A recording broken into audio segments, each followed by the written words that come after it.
twin power poles down, I'm pegged alongside a little channel that goes underneath the bridge from lake to lake. That's a very popular area for walleyes because there's usually a current that creates itself in between as that water flows back and forth underneath the bridge. And my favorite techniques for working areas like this, obviously one would be jigging, and then I've got another technique I'm going to tell you about in a minute that's pretty cutting edge stuff.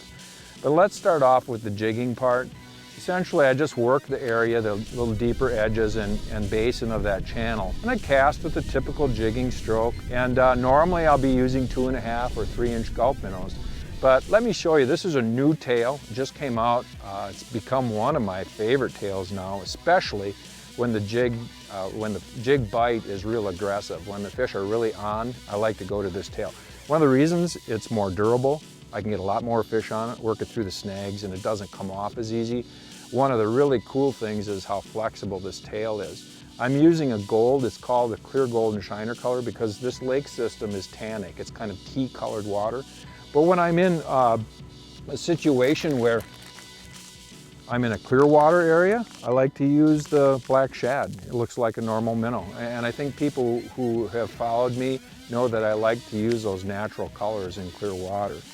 The other technique that's really cool is kind of an adaptation of an old style technique, a river technique that has a new twist to it. This is a blade bait, and I mean people who walleye fish a lot, especially on the Mississippi system, other places where there's current, know how to use these baits. Basically, they were always fished vertically, kind of straight up and down, and you kind of jerk them hard and they fall back and you get bites on them.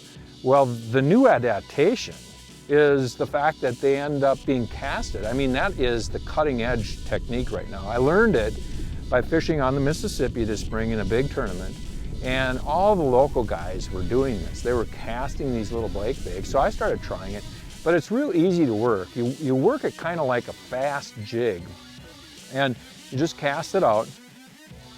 But if you watch my rod here, I'm jerking it in little jerks. And if I can, if the bottom's not real snaggy, I'll let it hit the bottom every time.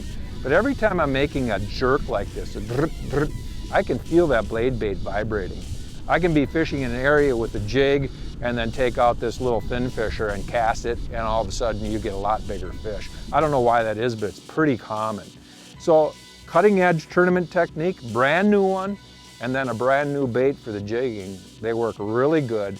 Hopefully, I'm going to check a lot of these bridges today. By the time I get done with the day, I'm hoping I have a few fish.